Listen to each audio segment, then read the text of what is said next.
And in my playbook tonight, Education Nation has been the focal point of discussion on this network in recent days. Part 2 of our story tonight centers around the unselfish attitude and the role successful Americans need to play in our education system.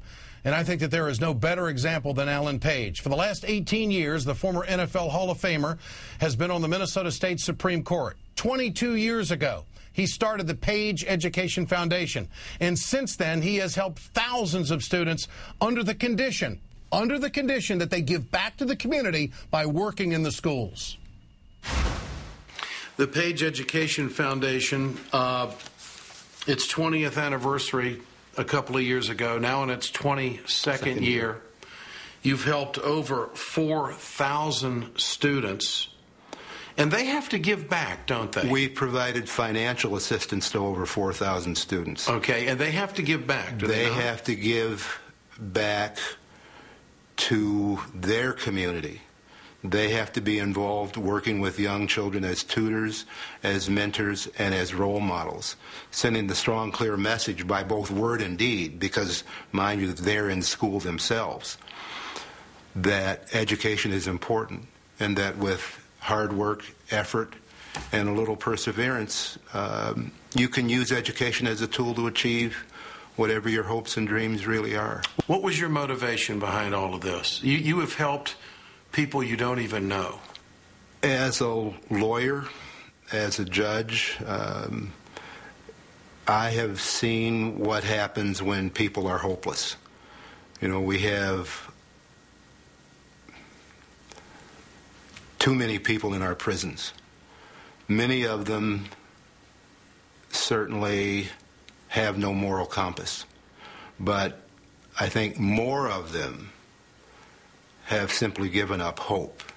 And by creating hope, and I think you create hope through education, we have the ability to change the future for those people. Not only those people, but for all of us, to make it better.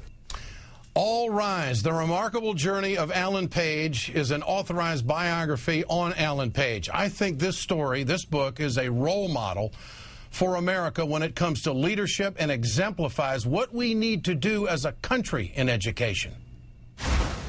What would you say to young people that would like to have the life that you've had? What do they have to do? I think they have to prepare themselves.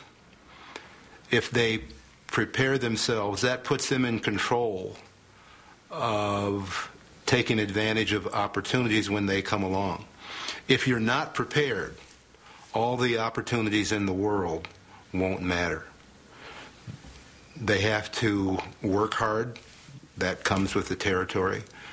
I think one of the things that I have learned and didn't quite understand early on, but I've come to realize, is that you also have to seek excellence. You have to work to be as good at whatever it is you happen to be doing as you can.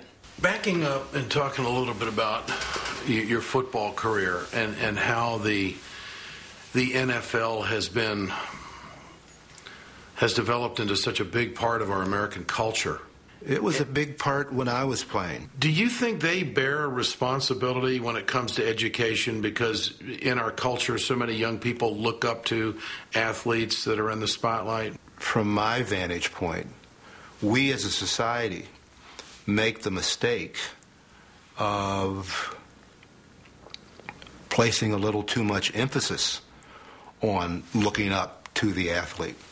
The reality is that people are influenced by those they can reach out and touch. And most of us don't know any professional athletes, don't have the ability to reach out and touch. But the person next door, the next door neighbor, the person down the street, the people we see every day, they are the ones who can have far more influence, far more real influence than professional athletes. We need more people like Alan Page in this country to step up. We need them to make a difference and be a part of the solution. The book is forwarded by former President Bill Clinton.